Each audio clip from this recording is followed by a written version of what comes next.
to the very sunshine state of Queensland. Today we're reviewing 2016 Mazda 3. This is my grandma's car. We'll see how it handles Australia.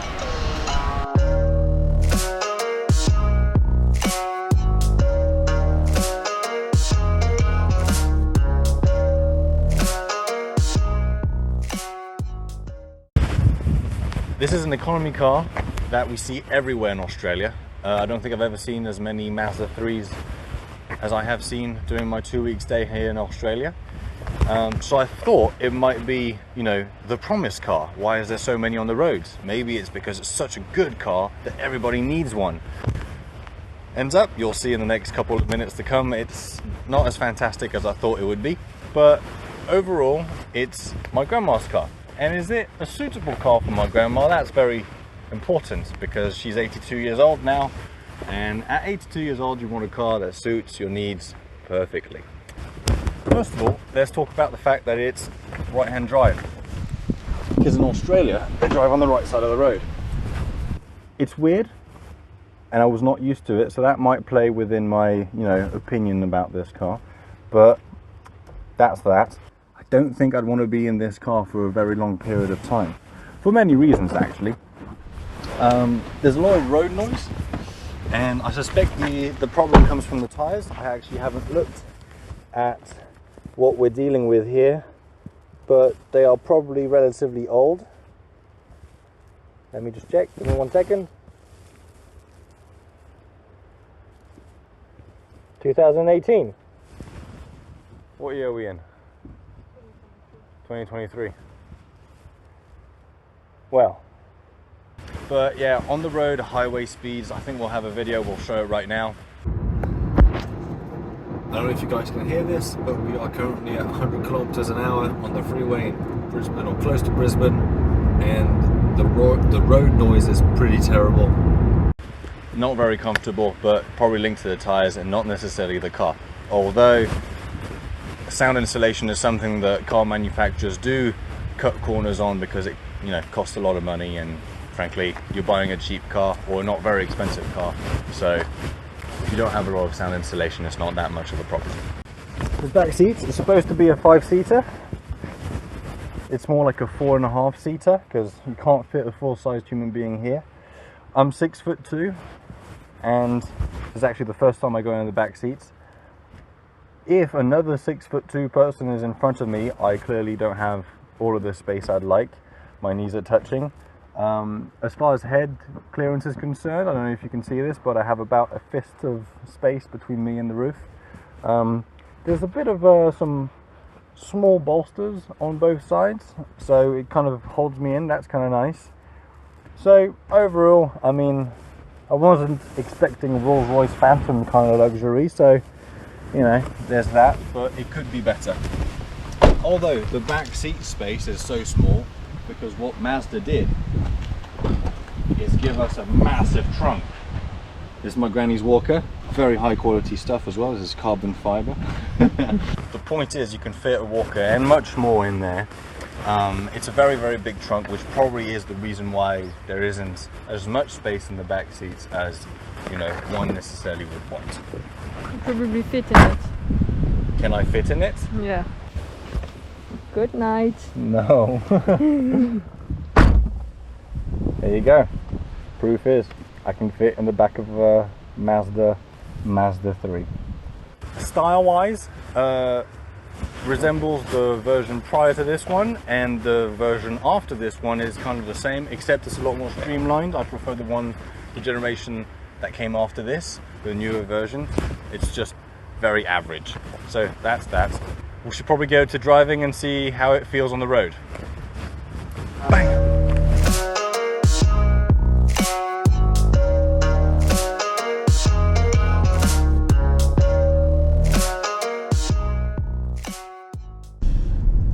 We are currently inside Brisbane. That sounds oddly sexual, but what I mean by that is that we are in high traffic, out of work, 5 p.m, 5:30 p.m. traffic in the middle of the city. It's a good test for the car because it is supposed to be a city car, so stop and go traffic is always a good test. It handles this relatively well. simply because that's kind of what it's designed to do, and any car that cannot drive for a couple meters and then stop for a little bit would be not a car but more a horse. As far as city driving is concerned, there's not a lot of things that affect you within a car except the environment in which you are in. For example, the interior of the car.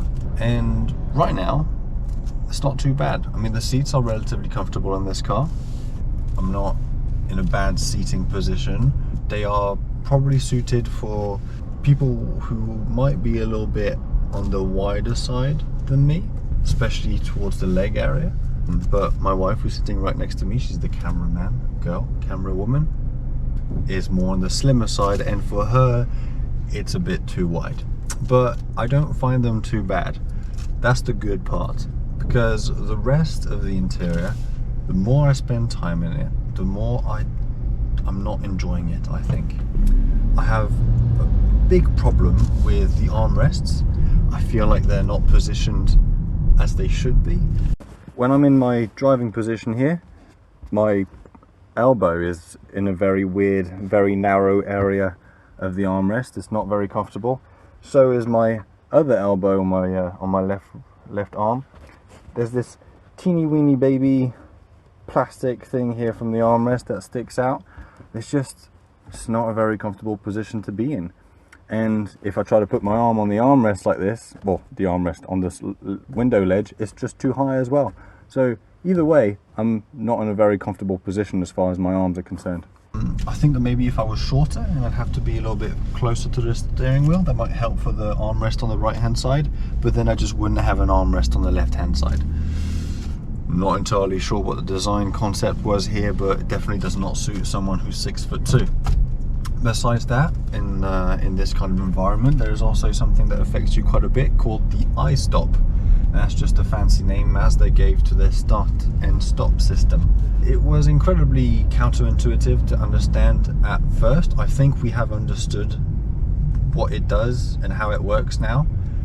It does just, turn the engine off when you come to a full stop to save gas and make the AC stale, but there's a light right there in the middle of the dashboard that says I-stop, and it changes colors in function of something of which I have not understood quite yet. The radio, like the whole infotainment system, if you can call it that, because it's incredibly basic, is too far away, very inconvenient to use when you're driving. The materials used in here are very basic. It's very, very simple as far as the aesthetics of it all, and that's probably, very normal for the price point at which this car is sold for.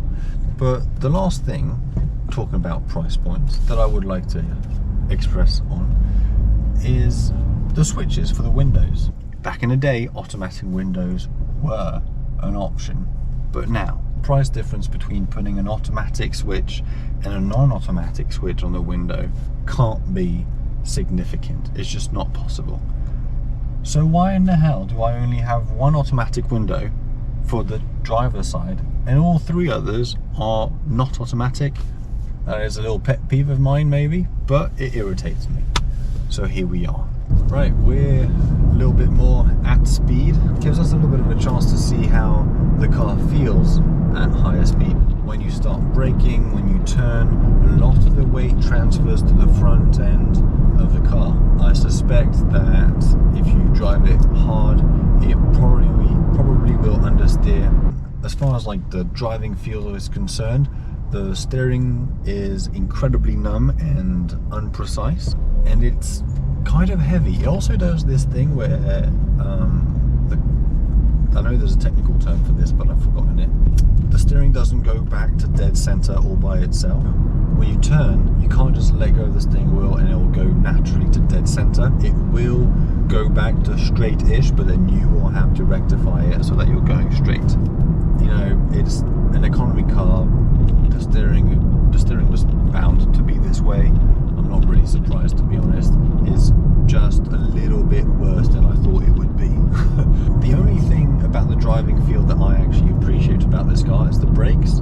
They are very intuitive, relatively heavy, and you can brake very smoothly and come to a complete stop without having to do anything of too much effort. Like this. The throttle is very, very light and also very uncommunicative.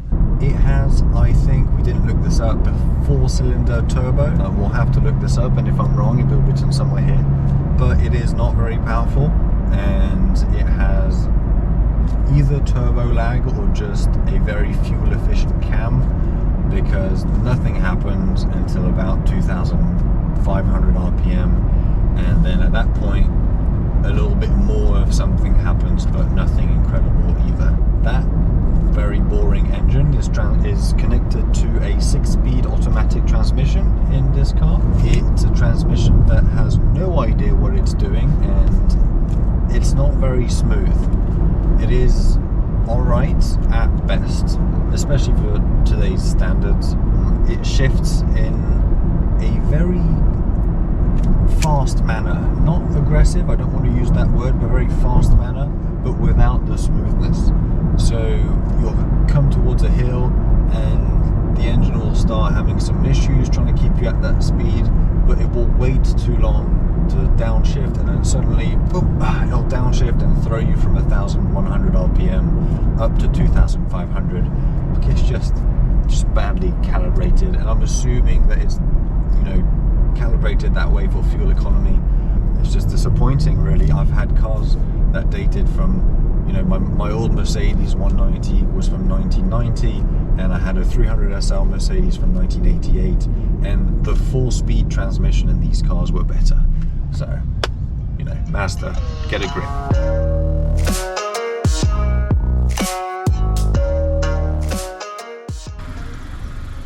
Right, so that's the iStop system stopping the car for me because it knows we're filming.